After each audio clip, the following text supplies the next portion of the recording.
Namaskara and welcome to BIC Talks, a podcast by Bangalore International Centre.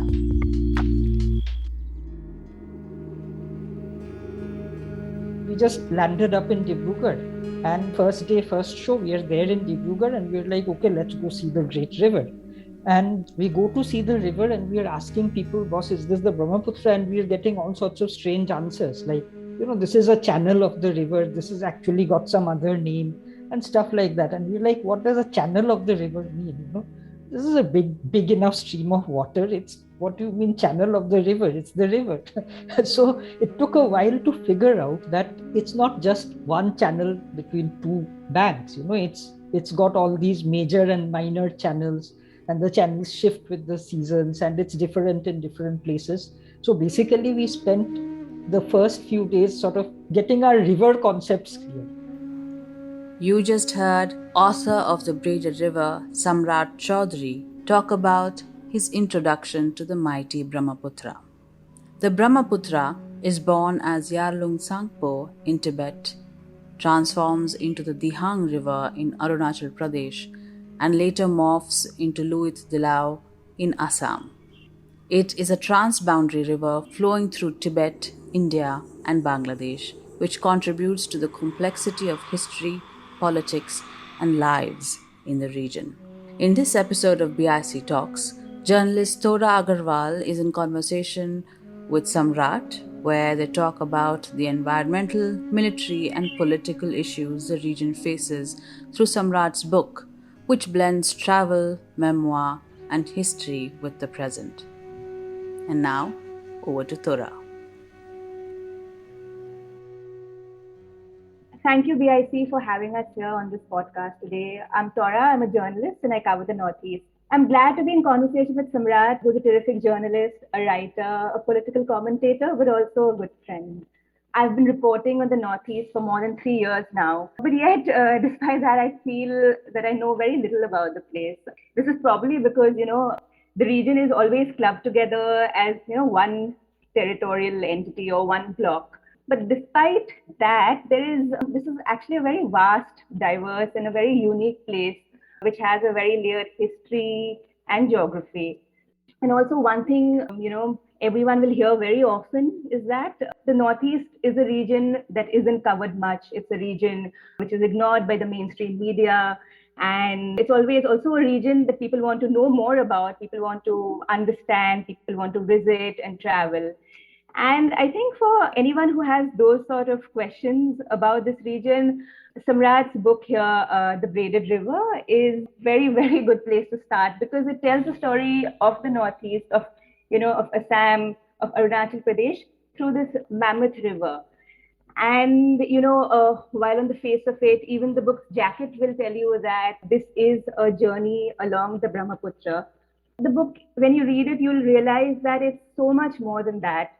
Because it brings together history, there's geography, there's context, there's perspective about, the myriad issues which, plague the region.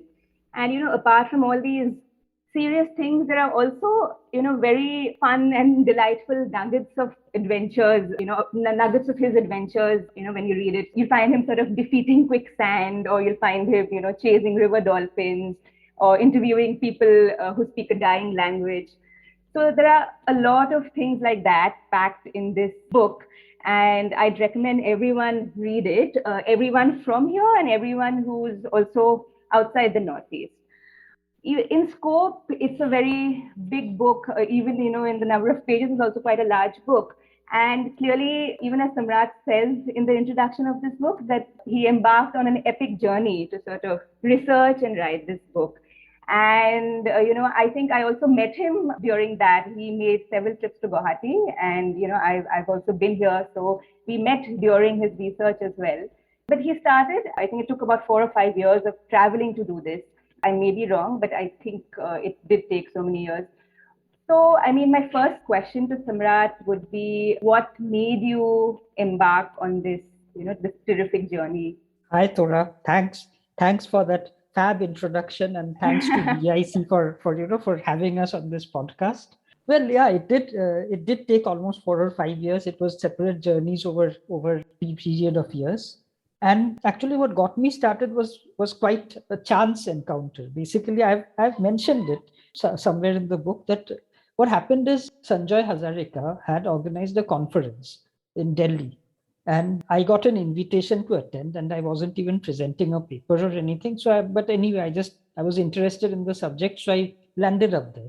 And during tea break, I ran into Preeti Gill, who used to be a publisher and is now a literary agent. And Preeti asked me, would you be interested in writing a book on the Brahmaputra? And I mean, I had not really considered such an idea because I was living in Bombay at the time and I was editing a daily newspaper there. So it seemed quite outrageous to, chuck it all up and go to the other end of the country to write a book following the Brahmaputra, which is no easy task. It is, as you said, a mammoth river and a pretty long one at that. So I said, let me think about it. And then I thought about it for, I think, a couple of days after getting back to Bombay. And I think I don't remember the exact, process that went on in my head, but basically somewhere along the way, I just said, okay, let's just jump in and see what happens. Dekha jayega. And so I wrote back to her saying, okay, I'm up for it and I'll do it. And, so then that's all. Then after that, once I got started, I just carried on till I finished. Right. But, there's also, apart from your text, there's also a lot of photographs which accompany the book. And I think there's a photographer, Akshay Mahajan, who accompanies you on this journey. So how did he get involved in the project? And did you always view this book, apart from writing, did you always also think that it's going to have sort of pictorial representation as well? Yes. So two things. So one is Akshay is an old friend and an excellent photographer. And he's been published in lots of places. But even without that, I've seen his work. So I know that, I knew that he was really an excellent photographer. And it made sense to have somebody along, firstly, who's a great travel companion. Traveling alone is not so much fun, especially in some of those places. It's really difficult. So it's really nice to have someone along that, you get along with and trust. And it became a lot more fun because it was two of us traveling rather than just me sort of trudging along, taking notes. So it became more of a fun adventure because Akshay came along. I was staying in Bandra at the time, and his house was nearby, and we used to meet for coffee. So I met him and said, "Jayega kya?" And he said, "Ha, chalte hain," and that was it. That sort of. So. Yeah, that's a lot of adventure because, as you said earlier, it's not it's not an easy task, to sort of traverse the whole length of this river. Yeah, but, very early on in the book, first of all, you talk about the Brahmaputra and you also say that, this is this giant, unmissable river. And, even me growing up in Assam, it's been about growing up near the Brahmaputra. I mean, I've grown up in Guwahati and I've seen the river, almost every day of my life. And, even if I visited other places, like if I went to my grandparents' place in Tezpur, even, that was also, the whole, we would pass this particular bridge called Kolea Bhamura Bridge, and we'd pass the river. And there was this whole, production, we'd stop, we'd throw the coin in. So basically growing up in Assam is, about growing up near the Brahmaputra. And, it's just this river which has always been there. Yet in the beginning of your book, you start off by saying that whatever you thought of the Brahmaputra, it's actually not really true. And you weren't able to find the river in the beginning. Yeah. So can you tell us a little bit about that, please? Well, so I'm from Shillong, and I had seen the Brahmaputra in Guwahati because for 3 years my father was posted in Guwahati. So I spent a lot of time there. But I had only seen the river in Guwahati. And actually, Guwahati is where the Brahmaputra is pretty much the smallest, really. It's a neat river between two neat banks. And you can see the other bank of the river. So I didn't really have this concept of the Braided River, which eventually became the name of the book. I'm a journalist. I was a full-time journalist until then. I'm not a hydrologist. I didn't know this stuff. So, so we went about it in a sort of happy-go-lucky kind of way. And I didn't want to do too much research before going to the ground. I wanted to go to the ground first and then do the research afterwards because I just wanted to discover, to see with fresh eyes. So basically, we just landed up in Dibrugarh. And first day, first show, we are there in Dibrugarh and we're like, okay, let's go see the Great River. And we go to see the river and we are asking people, boss, is this the Brahmaputra? And we are getting all sorts of strange answers. Like, this is a channel of the river. This has actually got some other name and stuff like that. And we're like, what does a channel of the river mean? This is a big enough stream of water. It's what do you mean channel of the river? It's the river. So it took a while to figure out that it's not just one channel between two banks. It's got all these major and minor channels, and the channels shift with the seasons, and it's different in different places. So basically, we spent the first few days sort of getting our river concepts clear, understanding that it's not just one channel of water between two banks, and then discovering that, okay, this channel, but that channel, and then all of it together is actually the Brahmaputra. So that was sort of, looking for the river and finding the river it was that basically, it was that process of discovery. And the Right. real major part of it happened when we took a boat and went into the Dibru cycle. That's when it really happened. Yeah, and that's when you sort of experience the river for the first time. It's very different from how you've seen it before.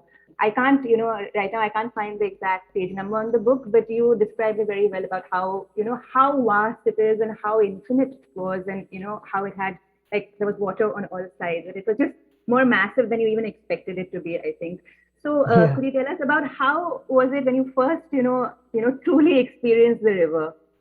Maybe I should be able to find that page, and maybe I can just read a bit from there. That should Yeah, clear. definitely. I really Yeah. like that particular paragraph. So yeah, why don't you just Okay. read that out? Okay.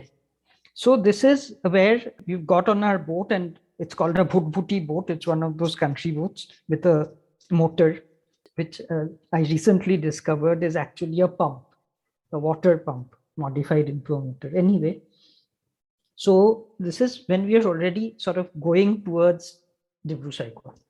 The channel we were on, which varied between 70 meters to 100 meters wide, flowed strong. Stumps of big trees stood almost concealed in the water at intervals. They had succumbed to its flow. Boatman Pal stood at the prow of the boat, peering ahead for signs of submerged danger. His apprentice Amit steered, following his hand signals. The speed with which he waved his hands seemed to be an indication of the urgency with which the boat needed to be turned. On one or two occasions, he also turned and glared at Amit. We probably had a few close shaves. The heat increased, the hours wore on, we stopped taking photos, conversation ceased. We began wiping sweat and drinking water in silence. 3 hours later, we had still not reached the real Brahmaputra. The river we were on had widened. The forest had thinned. Now it was sandbars on one side and grassland on the other.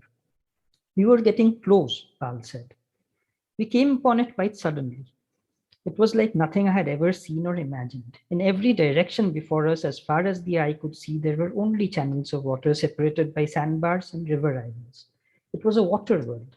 This vast entirety of sand and water was the great Brahmaputra. Here, at the edge of the Dibru-Saikwa National Park, is close to where it is in truth born. This is where the rivers Siang, Lohit, and Dibang merge in the area around the massive river island, roughly 35 kilometers long and 10 kilometers wide, on which the park is located. The untidy tassels of water they together form is the Brahmaputra. To think only the main channel is the river is folly. In fact, the whole combination of channels and sandbanks constitutes the river. The Dibru too is a part of it. So is the river channel we had seen on our first day out in Dibrugarh. The river is the sum of its parts and much more. So basically, it was the realization that it's not just one channel or one tributary. It's not just that the Siang or the Tsangpo is the Brahmaputra. That's not what it is. It changes all along its course, and the whole of it is the river. I think you and I had also gone to the Uzan Bazar Ghat where, Yeah. Brahmaputra, Yeah. and I remember taking photographs there with you, but even that seems so vast. And you just told me that in Guwahati, it's where, where the river is actually, narrower than it actually is. But, so I think that puts it in perspective that how vast and how, large the actual river is when you see it where you did in near the Dibru Saikha National Park, right? Yeah. You've grown up in Shillong, and you've sort of obviously, and you reported out of the Northeast, and I mean, you obviously the region more than someone would, more than someone who doesn't live here, right? But this book, you've also approached it from the lens of a traveler. I mean, that's also what you said in the book, and also in previous interviews I've read, about this book.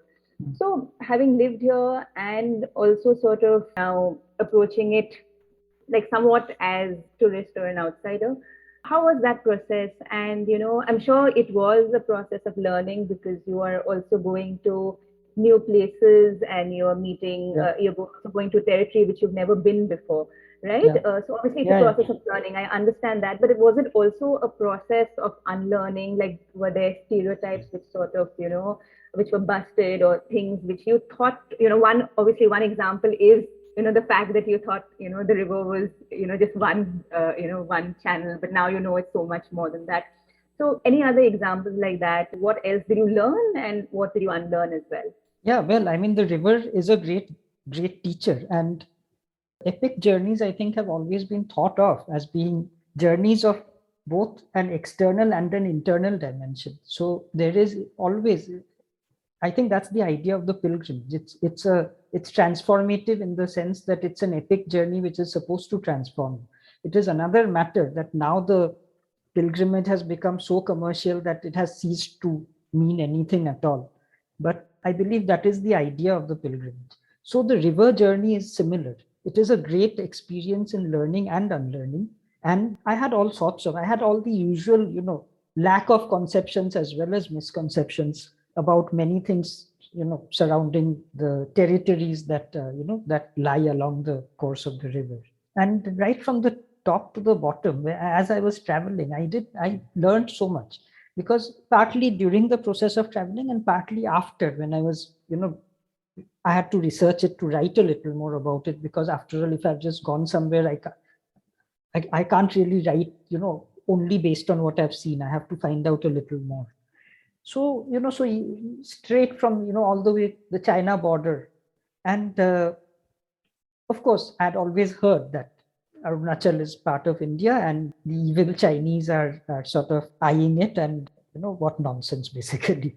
And of course, there is that aspect to it, but the idea of how a border is drawn is something I had never bothered about. Border hai to hai, that's the border. What's there to think about it? And actually, when I went up there and then when I got writing about it, I realized that it's not that simple, because, it wasn't always like that. Those territories gradually came to be a part of India, and that process happened because the British sent somebody up in an expedition following the course of the Dihang. And, they had an expedition in the early 1900s, and they followed the Himalayan watershed.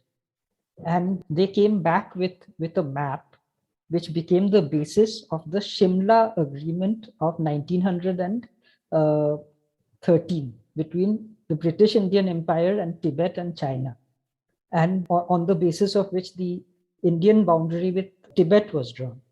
And that is the Mcmahon Line. The guy who led the British delegation then was Sir Henry Mcmahon. So we got the Mcmahon Line, which is still disputed.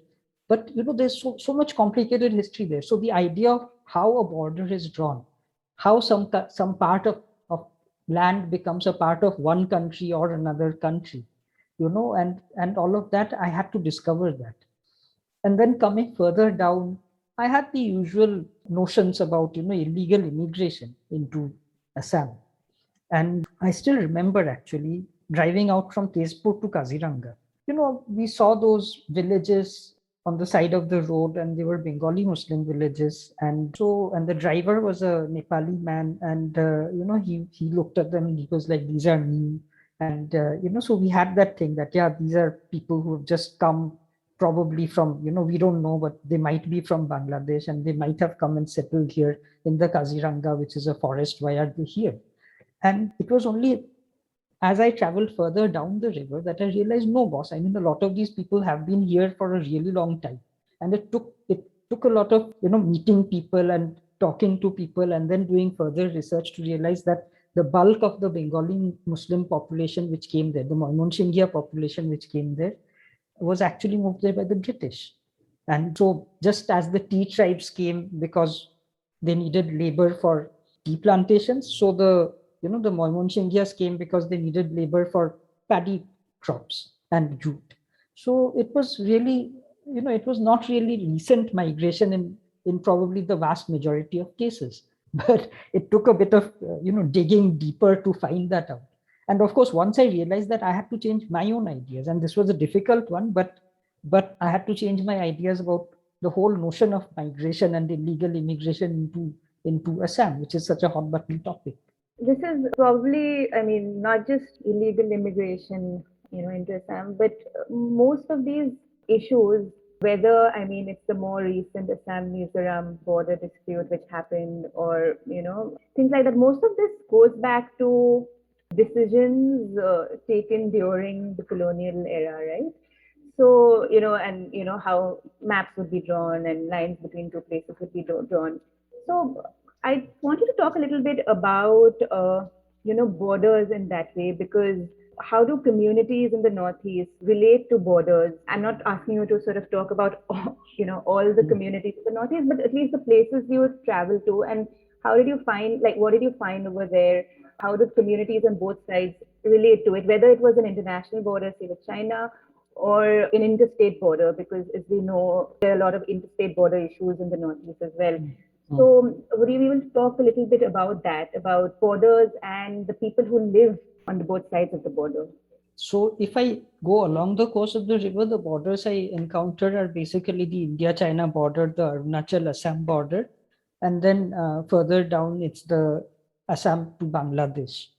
And there is, I suppose, each of these it's a separate thing altogether. So it will be quite difficult to sort of delineate each separately in the course of this conversation. But in general, I think it can be said that people have come to acquire a notion of these borders as being ethnic boundaries and of ancient or very old provenance. And that is not really the case, because basically these borders have to do with methods of organizing people which came with the British colonial rule and with technologies which came in that period.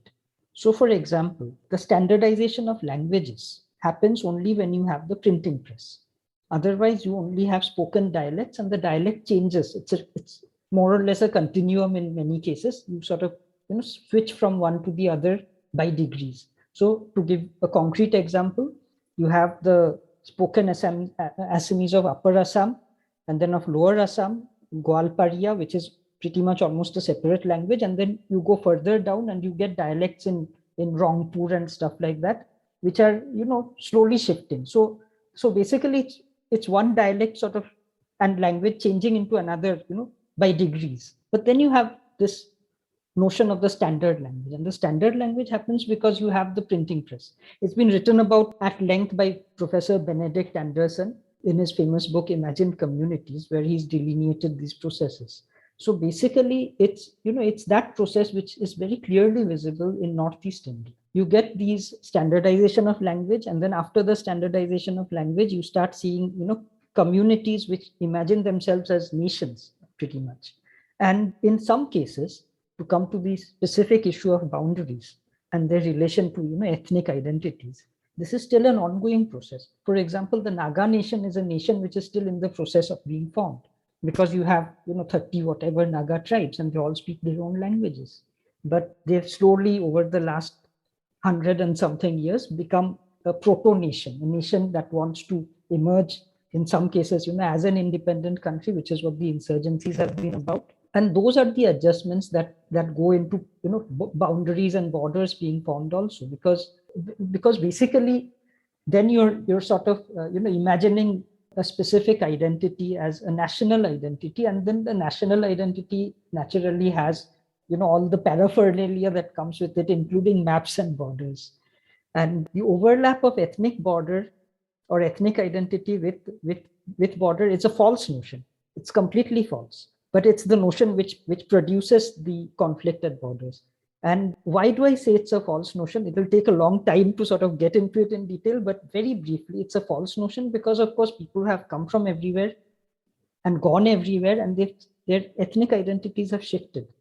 And it's happened in Assam, of course, but it's also happened elsewhere. For example, in Manipur, we don't think of the Meitei identity as being a sort of a non-ethnic identity or a constructed identity, but probably it is. And why do I say so? Because Hinduism didn't have an early presence there. It came in maybe after 1500, probably after 1700. That's they had a king named who's popularly known as Garib Nawaz Pamhaiba, I think his name was, who converted, and that's when it happened. So, but who were the people who came to to look after the temples and sort of carry out the rituals? Brahmins. Where did they come from, and where did they go? Where are those people now? They're still there, and they have surnames like Ariba, for example, Mete, but they've become absorbed. So it's like that with the Khasis also. What's a surname like Dakhar? Dakhar is a Khasi surname, but Dakhar also means outsider. And you have a lot of Khar surnames, like Kharkongor, for example, which shows a lineage which comes from somebody who was a Dakhar. So it's there all over. But what has happened is that we've forgotten about all of this in the Northeast. Since you went to Geling, which is village at the border with China, right? And there you didn't have a really pleasant experience with the forces over there.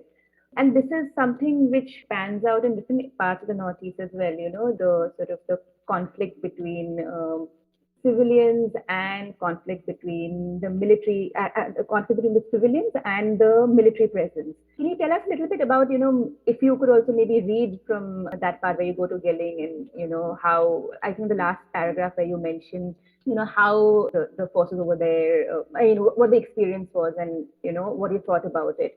And also, did you see this sort of friction in other places as well, whenever you traveled? Well, I mean, they were really quite suspicious, So we basically landed up, of course, it is that area, there is the dispute with China. So naturally, there's a strong security presence. But at the time we went, this was before any of the recent troubles, So at that time, there was not really anything going on. But nonetheless, I mean, the first encounter that we had with the security presence was not the military, but the intelligence people, the IB people who sort of kept dropping in to ask us questions, or rather, they didn't come in, but every time we went out, they would accost us.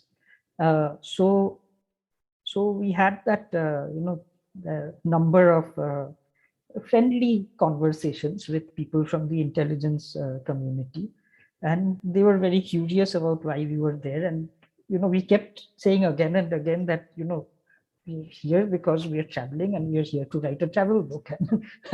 And that was something that I think they found hard to believe.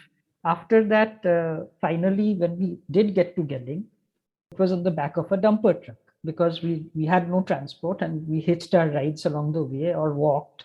And so the final part of the journey happened because kindly monk gave us a ride on the back of a dumper truck. And we, the moment we got off from the truck, the laborers went off.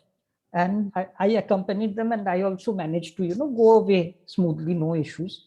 But Akshay, who is bigger and more prosperous looking than I am, I suppose, and also was carrying a camera, immediately drew attention. And so he got surrounded by the soldiers. And then after that, I went back, and then basically we were made to literally stand in a corner and subjected to a lot of questions. And basically, we had the inner line permit, which specifically mentioned Geling as one of the places that we could, go to, but they didn't recognize it. I mean, they refused to believe it was real. We showed them our, whatever documents we had in our wallet, like, ID cards and driving license and voter ID and all of that. And they just didn't bother very much. Press IDs. So this is from a chapter called Halted by the Army. So I got, naturally, I mean, we were sent back, and that was the last bit of our journey. And we would have gone back from Geling only, I think. Because we didn't have a place to stay in Geling. We would have to get back to Tuting by nightfall. So we were not planning to hang around for very long anyway. We would have walked around in Geling village and had a cup of tea in a tea shop if there was one, and we would have gone back. But these guys just, made it like we were there on some major spying mission. So anyway, I'll just read a bit about it, and I'll read my rather unhappy sort of thoughts on the issue.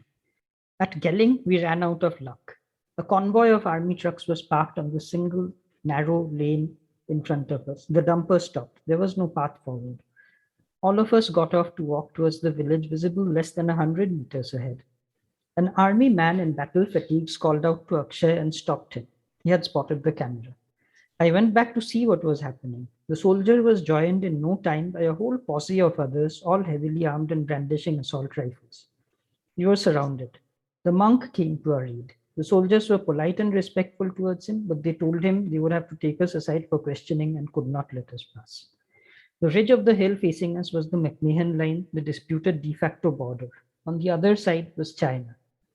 The border wound a little further away to our right, where the river flowed at the bottom of the hill. And this river is the Tsangpo, basically. There was no way down. Up ahead, in the distance, we could see a waterfall at the base of which was the last village on the Indian side, BIC. The soldiers, all strapping men from Maharashtra and North India, questioned us. The tone of questioning was aggressive. We were made to stand on the edge of the narrow road with the Siang ribbon far below us and a wall of soldiers around us. They demanded to see photos that Akshay had clicked. He had taken only photos of the scenery along the road, but they found even this to be suspicious and forced him to delete several. They would not believe we were there to research a book. They also did not believe in the legitimacy of the inner line permit we had taken so much trouble to get. They said they had not heard of any such office issuing permits in Dibrugarh and paid it no heed. So after that, I asked to speak to an officer, and they said the officer was busy. And then one second lieutenant came, and he found even my T-shirt to be hugely suspicious. As luck would have it, it was a camouflage pattern. So basically, he wouldn't believe that you can buy those even from Levi's, and so that became yet another point of contention. And then after some time, eventually, they put us back onto the dumper truck, and back we went.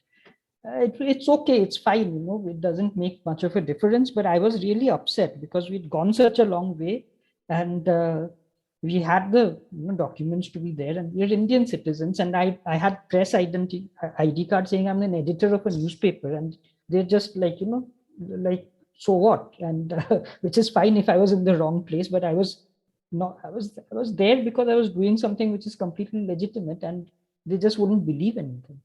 And it annoyed me further because it's not like people go up there. People do go up there, and even foreigners go up there. And there's only one other book on following the entire course of the Brahmaputra. I couldn't follow the entire course. There's one which followed the entire course, which is Mark Shand.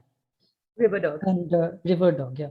And Mark Shand went up there, and his description of it is basically how the soldiers were so nice to him, and they plied him with Contessa rum and things like that. So, and they escorted him to the top of the ridge so that he could peer over and look into China and things like that. So, they see a white man coming, a prosperous white man coming, and they get like, so kind. But they see somebody coming on the back of a dumper truck, and immediately they say, stand in a corner and go right back on the dumper truck. I recently went to Assam Mizoram border, right, because of the clash, and I felt like that. I mean, obviously it was a different reason completely, but they were just not allowing, any press to go. Even, they'd stop us 1 kilometer from the border. And every day I'd go there and I'd try to negotiate, and I'd say, let me go because, I need to also, sort of go to the other side, which is Mizoram, to sort of report over there. But they would just refuse.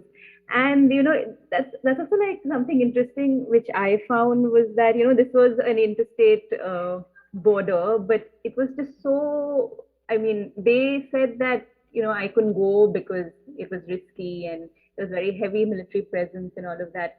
But it was quite something that I just found it quite ironic that this was just a boundary between two states and I couldn't cross it despite being a journalist. I mean, at the end of it, I had no choice but to report, just from the Assam side and from the village, which sort of bordering village, but from the Assam side, which is Lailapur. I spoke to the people and I asked them, so, when it's not tense like this, how is it? And this is not the first time clashes have happened over there. It also happened last October. So I said, but between these, eruptions of violence, there are like, mostly it's calm. So I asked them that, then how is it then? So they said, no, we go over all the time because for business or for, there's a market on the other side. I was so wowed by it. I was like, oh, wow, you actually go over.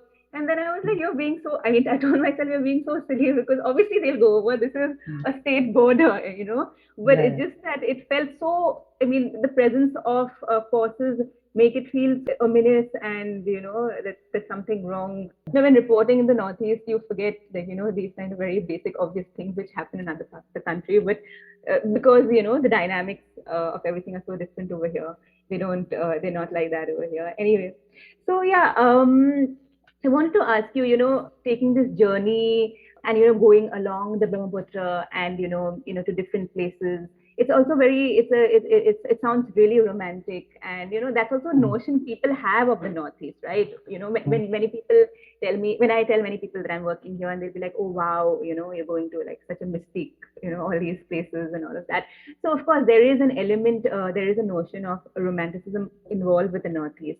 But at the end of the day, even, while reading the book, there were so many instances where, things didn't go according to plan and things didn't work out well for you, and also it requires some amount of, say, courage and also stamina to, be traveling by boat, going to these godforsaken places in some points.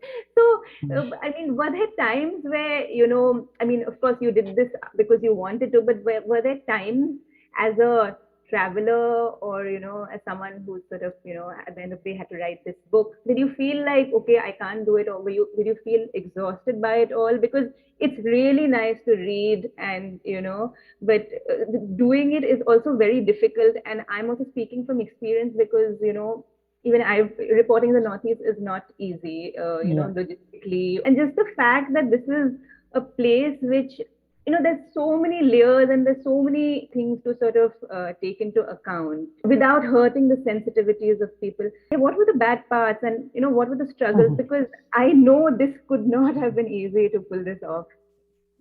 Well, a lot of we approach the travel, with a sense of adventure and a sense of fun. And like I said, because Akshay was there and he's a good friend and, we were just out there to sort of actually enjoy ourselves traveling.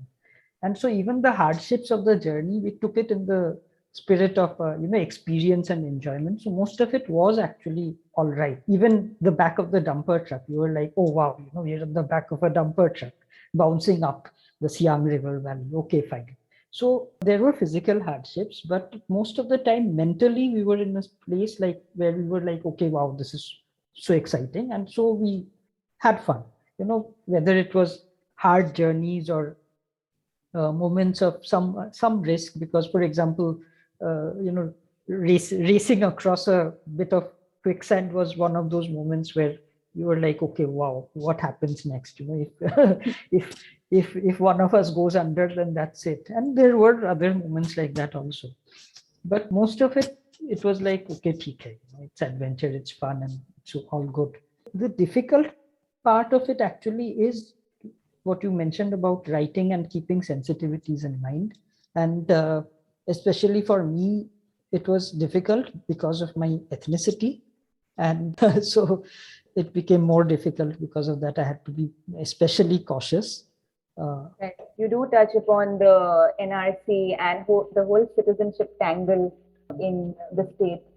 So how was it writing about that? I mean, of course, your identity also comes into play over here. So, I mean, how was it writing about that, and how did you sort of manage to respect sensitivities and still, do it? Well, that's always the difficult thing. I mean, one can either, on the one hand, one doesn't want to, offend anybody or anything of the sort. But on the other hand, sometimes the truth is something which a lot of people are not aware of. And as a journalist or as a writer, my first fidelity is to the truth, as far as I can discern it. Whether somebody likes it or not is not my problem, really. And so that's it. So basically, my book is on the river. I was not really writing about NRC or anything like that. Yeah, but all this sort of comes into, because you're here, you can't sort of ignore all this as well, right? Yeah. And I don't see why I should also, because on the one hand, I mean, people are absolutely fine with foreigners, British, American, Japanese coming and writing about whatever they want to write about. Yeah. The best book about Nelly, for example, is written by a Japanese scholar. Yeah. So you have people coming from around the world writing about difficult, sensitive topics, and nobody has a problem. But somebody from next door writes about it, and you have a huge problem. How does that work? Right, but also, because you're talking about, writing, I also was curious to know what the process of writing a travelogue is. I mean, your book is a travelogue, but it also has a lot of, journalistic rigor, because you've done really a lot of research apart from, the places where you mention, your and Akshay's experiences. Accompanying that, there's also facts and figures and, a lot of context, which is important. So I wanted to ask you, how did you, first of all, while traveling, were you always recording conversations? Were you taking notes? And, later, how did you sort of bring all of this together, the research and your personal experience? Just a little bit about the process of writing this book. Well, process of travel writing is first you travel and then you write. That's according to me. So Okay. it's pretty simple, but of course after the devil is always in the details. So basically you write, when I'm traveling, of course I have to keep notes, and because otherwise what do I work with? Yeah, so I was keeping notes, and Akshay had the photos, and I also took some photos, but unfortunately I've lost all of them, most of them.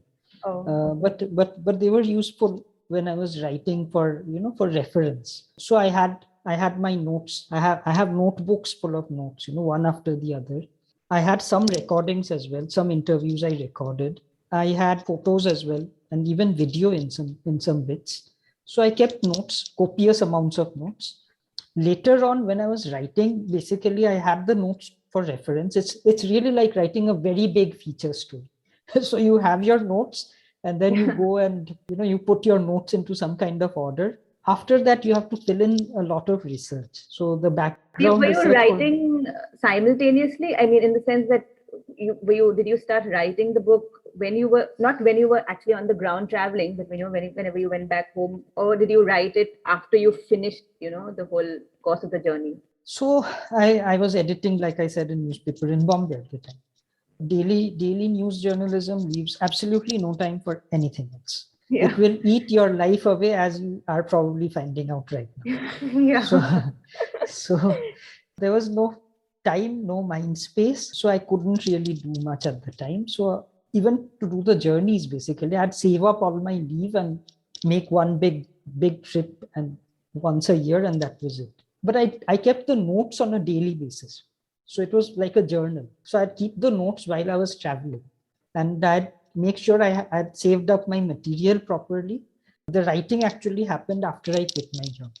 I basically had to quit my job and go home, which happened for other reasons. But once I did, then I had all the time and all the mind space, and then I could get to it properly. Another thing I wanted to ask you, this journey also involved you traveling in various kinds of boats and trucks and, I don't know, sumos and all these things. So I wanted you to talk a little bit about that, because I remember reading one part in the book where it's written quite humorously, where you talk about how in the Northeast that, vehicles would move only when the driver would feel it's full. Being full is a matter of perception. Full wouldn't mean that all the seats are occupied. Full would mean that, probably every surface someone was there. I think that was also very nice. It's not just surface, it's air pockets. They make sure there are no air pockets. Every last bit of it is filled.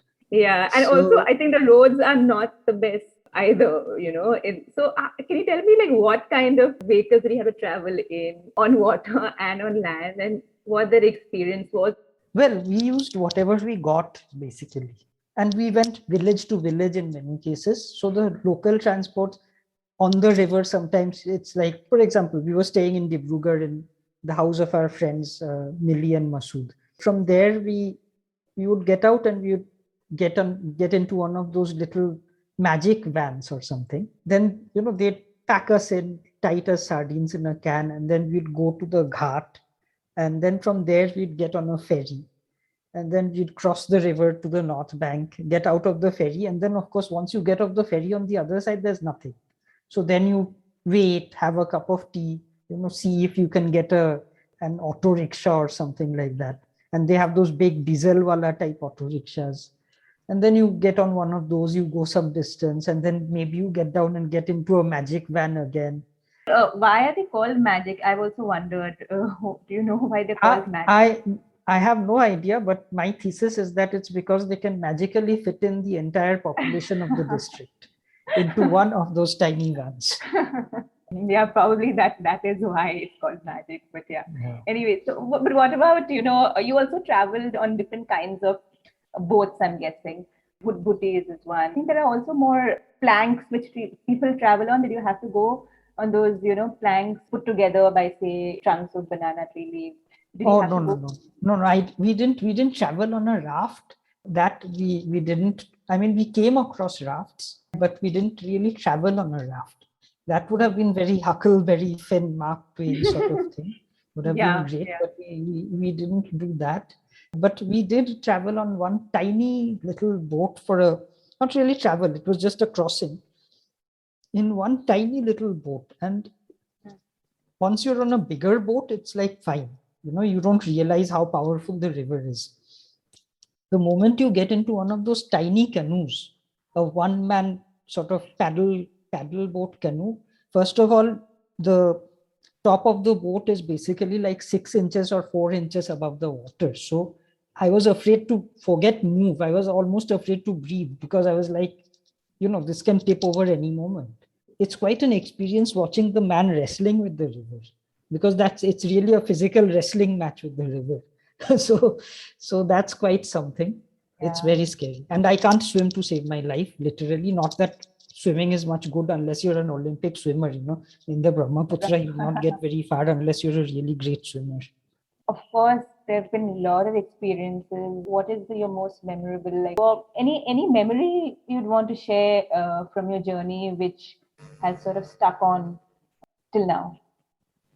A lot of it has stuck, but there are moments like the bit at the China border which were not that great, but which were adventurous, or the Dibru Saikwa thing, which was exciting. So it stuck. But I think for a quiet, beautiful sort of experience of the river, I have to say Majuli was the best. It's great, and I don't know how long it will stay that way. I don't know if it's like that even now, because it was already changing. But Majuli was quite magical. Yeah. Even when I went there, it's not. It's not a typically touristy place, right? Like there are no restaurants or hotels which you'd find easily. It's just I think a place where you need to sort of imbibe whatever is happening over there. All the culture, and even if it's the hot rolls or the mask making or the boat making. Yeah, even it seems like it is a magical place, I think, in one way. We can talk a lot about the Brahmaputra, but we can't not mention the floods and which happen in Assam, which are very devastating, which is an annual feature. And this time it hasn't happened yet, but yeah, it's something which sort of shapes people's lives. So one part of the flood we always see, at least when we read the news, is how devastating it is, and how much death and destruction, whether it's to human or animal life, it brings, right? So, but there's also one more angle of the floods, which I don't know if many other people know, that the floods are sort of, because Assam is in a floodplain, the floods are necessary for Assam, and Assam can't survive without the floods. Kaziranga can't survive without the floods. What do you find about the floods, and how do you feel the communities relate to floods? Because there are many communities in Assam which have a very unique relationship with the flood. They want the floods. If the floods don't come, it's it may mean dire circumstances for them in terms of cultivation and farming and agriculture. And did you also have to experience floods when you were here traveling? So basically, we timed our travels to avoid the floods. Actually, we would come in usually right at the end of the floods. So I was in Kaziranga, for example, just after the floods. The water had gone down maybe a week or so before, and so the signs of the flood are everywhere, but the waters had receded. And it's, of course, it's exactly that, and I learned about a lot of this in the course of working on the book, and also a piece I did for the Hindu. So basically, it's exactly that. I still remember that at CWRC, the people there sort of explained to me about how it was completely necessary. CWRC is the rescue center for orphaned animals from the Kaziranga Park. And it was quite an experience to understand also, to see those animals and to understand that unity of nature. Because basically, for example, fish in the river Brahmaputra. Now you have fish in the Brahmaputra, but a lot of those fish need to move into the wetlands to spawn. And a lot of Kaziranga is actually, it's wetland. It's not really a forest. It's grassland and wetland. So basically, then you have that organic connection between the river and the wetlands next to it, and then the grasslands, one to the other. You have fish moving out of the river during the floods, moving out with the rising waters, going into the wetlands, and then spawning, and then the young coming out with the receding floodwaters back into the river. So that's a natural and organic process by which the fish stock of the river is replenished. It's these intricate things which sort of without which, we think that just putting up embankments will solve problems, or making dams will solve problems. Of course, they will maybe solve one problem, but they might create 10 other problems which might be worse than the one problem they very temporarily solve. So I think we need to appreciate the interconnected web of life which is there throughout the Brahmaputra Valley, of which the Brahmaputra itself is the central thread. Right. That's like a wonderful way to end the conversation. So do you have, any more books coming up? Are you working on something else now?